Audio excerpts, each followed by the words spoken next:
Hello everyone, welcome to Tap. My name is Niharika Walia Bhatnagar और मैं आपके साथ में हूँ हमारी 10 मिनट सीरीज़ के लिए। और आज हम पढ़ने वाले हैं एक टॉपिक जिसे कहते हैं डिसीजन ट्री एनालिसिस। ये ना एक्चुअली हमारी रियल लाइफ बेस्ड बहुत ज़्यादा है, तो इसको ना समझना बहुत आसान है और आराम से जल्दी से प्रिपेयर भी हो जाएगा। सो चलिए इसको शुरू करते हैं। बट इससे पहले कि हम आगे जाएं एवरीवन, आई होप आपको पता है कि रिकलेक्टेड क्वेश्चंस एक बहुत इंपॉर्टेंट रोल प्ले करते हैं हमारी प्रिपरेशन के अंदर। क्योंकि पेपर में किस तरह का आया था पिछले कुछ टाइम में, तो आपने सुना भी होगा सीआईबी ने एग्जामिनेशन में केस स्टडीज और ऐड कर दी हैं। और उसके बाद इन्होंने क्या किया है, सिर्फ यही नहीं किया, इन्होंने उसके बाद में और भी चीजें रेज करी हैं। जैसे कि उन्होंने नो ऑप्शन क्वेश्चंस इंट्रोड्यूस कर दिए, तो पेपर उन्होंने बना दिया है चैलेंजिंग। तो अगर आप एक बार प्रीवियस क्वेश्चंस देखना चाहते हैं then please go ahead and review that particular part. उसको देखिए जरूर, ताकि ना आपको उससे बेनिफिट हो सके। आपको रिकलेक्टेड क्वेश्चंस मिल जाएंगे हमारी वेबसाइट पर। कहाँ जाना होगा, नीचे डिस्क्रिप्शन में क्लिक कीजिए and you can go to our website directly, और वहां से आप इसे डाउनलोड कर सकते हैं। So go ahead and go into the link for description. अच्छा, अब आगे चलते हैं। We are continuing with the area of decision tree now. Decision tree क्या होता है? डिसीजन ट्री हम लोग डिफाइन करते हैं एज समथिंग जो हमारे पास क्या कहता है, डिसीजन ट्री एनालिसिस कुछ ऐसा दिखता है, ये ट्री की फॉर्म में होता है। बट फर्क ये कि ये हॉरिजॉन्टल ट्री है एज देन वर्टिकल। क्योंकि ट्री कैसे होता है, ये उसका ट्रंक होता है और यहाँ पर उसकी ब्रांचेस चलती हैं। ये ट्री कैसा है, ये यहाँ से शुरू होता है और ये ऐसे ऐसे जाता है। और पता है डिसीजन ट्री का बेसिस क्या है? डिसीजन ट्री का बेसिस है प्रोबेबिलिटी। कि देखिए, अगर कोई चीज होएगी happening and not happening of an event के साथ, क्या होगा? मतलब let's take a particular decision.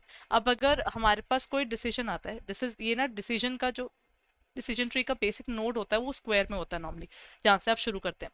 अब हुआ क्या, जैसे कि आई विल गो टू से सिटी ए। अब अगर मैं वहां पर जाकर अपना प्रोजेक्ट कंप्लीट कर पाऊंगी, उसके चांसेस है 30%। नहीं कर पाऊंगी, उसके चांसेस है 70%। और आपको कहाँ पर आपकी जो मॉनेटरी वैल्यू है उसमें ज्यादा हेल्प हो रही है आपको पता होगा। आप उसके बेसिस पर इसका क्या करेंगे, इसका चूज करें कि मेरे लिए वर्थ इट भी है प्रोजेक्ट या नहीं। और अगर यहाँ पर मैं ना जाऊं वहां पर, तो उस सिटी में ही ना जाऊं, तो मेरे पास कुछ लग ही नहीं रहा। बिकॉज अगेन, मैंने वो प्रोजेक्ट जब शुरू ही नहीं करना, तो मेरा कोई पैसा भी नहीं लग रहा। तो डिसीजन ट्री क्या करता है, ये ना आपको डिसीजन लेने में मदद करता है। और चीज के आप डिसीजन लोगे यस या डिसीजन लोगे नो, चीज का सक्सेसफुल होना, चीज का अनसक्सेसफुल होना, ये हर चीज में किसको ले लेता है? प्रोबेबिलिटी। यानी happening and not happening of an event इसके लिए बहुत इंपॉर्टेंट रोल प्ले करता है। और ये उसके साथ में जोड़ लेते हैं, हैपनिंग एंड नॉट हैपनिंग के साथ में। ये उसके साथ में क्या जोड़ लेते हैं, ये उसके साथ में जोड़ लेते हैं सिर्फ एक सिंपल सिनारियो, वो आता है मॉनेटरी टर्म्स। ठीक है। सो ग्राफिकल आउटकम हमें वहां पर चीजों का मिल जाता है। तो ये ग्राफिकली बताता है कि एग्जैक्टली exactly हमने कोई चीज करनी है तो कैसे करनी है। डन। चलिए जी, अब हम बात करते हैं डिसीजन ट्री की थोड़ी सी डिटेल में। अब ये इसका प्रोसेस क्या रहता है, देखिए two processes involved in decision tree are. सबसे पहले आप उसको ड्रॉ करते हो, उसको हम डिलीनिएटिंग भी कहते हैं। Drawing the branches depicting the different choices. Each branch ends at node depicting NPV, यानी आपकी net present value of a choice and probability. हर एक ब्रांच आपका एक स्पेसिफिक नोड बताता है। अभी पीछे हमने देखा ना, अब जो आपका बिगिनिंग हुआ that begins with a square, और ये जितनी ब्रांचेस आएंगी ये उतने ज्यादा आपके नोड्स बनते हैं।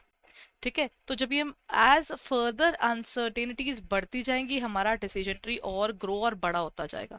फिर हम क्या करेंगे, इसकी अल्टीमेट आउटकम निकालेंगे हम ना। हर एक चीज का probability of happening and not happening के हिसाब से आप एस्टिमेटेड निकालोगे कितना मॉनेटरी वैल्यू बन रहा है। अगर आपके पास में जिसका भी मैक्सिमम स्टार्टिंग पॉइंट से लेकर अब तक जिसका भी सबसे ज्यादा पैसा बन रहा होगा, आप उस पर्टिकुलर चीज को कर लेंगे सेलेक्ट। और जो चीज हमें नहीं ठीक बैठ रही होगी हम उसे रिजेक्ट कर देंगे। बट बात क्या होती है, हम ना ये बैकवर्ड चलते हैं। मतलब इस डिसीजन का प्रोबेबिलिटी इतना था, उसके हिसाब से ये हुआ था, इसके हिसाब से ये हुआ था। आप पीछे पीछे की प्रोबेबिलिटी से पीछे पीछे का मनी मल्टीप्लाई करते चलते हैं। तो ये आप आगे जाने की बजाय you will have to come backwards. तो आपको पूरे डिसीजन का मतलब, इस डिसीजन से ये हुआ था फिर ये हुआ था, तो आपको फर्दर फर्दर मिलता है ना, तो आपको उसका आइडिया होना जरूरी होता है। This is how we define the term decision tree analysis. अच्छा, अब एक क्वेश्चन करें। The process of constructing the graphical structure of decision tree is known as evaluating the outcome, scenario mapping, drawing or delineating the decision tree or probability structuring. Probability structuring is a part of it, but main चीज क्या है, हम probability structuring उसके अंदर ना diagram draw करते हुए उसमें चलाते हैं। तो हम लोग यहाँ पर क्या आता है इसमें ग्राफिकल स्ट्रक्चर को बनाना हम लोग कहते हैं ड्राइंग या फिर delineating of a decision tree. That's how we define this particular point. The construction process जो है उसका नाम है delineating, राइट। चलिए, बस यहीं पर हम अपना सेशन खत्म करते हैं। बट आई होप आपको आइडिया है कि हमारे जो कोर्सेज हैं वो सारे आपके पास अवेलेबल है। इन केस आपको लगता है you would like to take on any of our courses, so you have our number 8146207241 and हमारी वेबसाइट है edutap.in। मैं आपको एक बार हमारी वेबसाइट दिखा देती हूँ। If you looking forward to our courses तो आप वहाँ जा सकते हैं और आप हमारे कोर्सेज को रिव्यू कर सकते हैं। All you need to do is आप हमारी वेबसाइट पर जाइए। ओके, चलिए चलते हैं।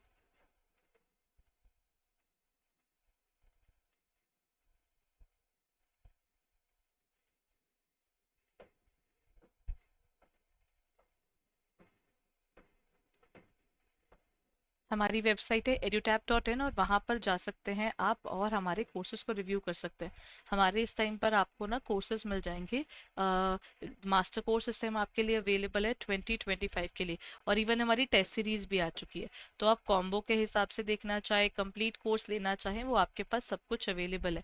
क्या करना होगा, आपको जाना होगा हमारी वेबसाइट पर और यहाँ पर जाकर you can use the code banker और आप हमारा कंप्लीट मास्टर कोर्स ले सकते हैं। देखिए इसमें कितना कुछ है, लाइव क्लासेस हैं कंप्लीट मास्टर कोर्स के अंदर, और यहाँ पर आपका जो जेआईबी सीआईबी कंप्लीट है ये, और जो कल्ला सीआईबी है मतलब आपके लिए तो बेसिकली सीआईबी वाला ही आया, जिसमें आपका लाइव क्लासेस हैं, कॉन्सेप्ट क्लासेस है, कॉन्सेप्ट नोट्स भी, हर एक चैप्टर के नोट्स भी हैं, चैप्टर वाइज टेस्ट भी हैं और फुल लेंथ टेस्ट पे। तो ये ना एक बहुत बेनिफिशियल एरिया हो जाता है जो प्रिपेयर कर रहे हैं। इसकी बाकी सारी डिटेल आपको यहाँ पे ब्रोशर में भी मिल जाएंगी कि आपको पढ़ना कैसे है, क्या है और कैसे है, वो सारी डिटेल्स आपको इसमें आराम से मिल जाएंगी। सो आप क्या अगर लेना चाहते हैं तो आप इसको ब्रोशर से you can go through the details and साथ में आप यूज कर सकते हैं code banker and you can purchase our courses right away. So prepare well everyone, buckle up क्योंकि पेपर पास आ रहा है। Thank you.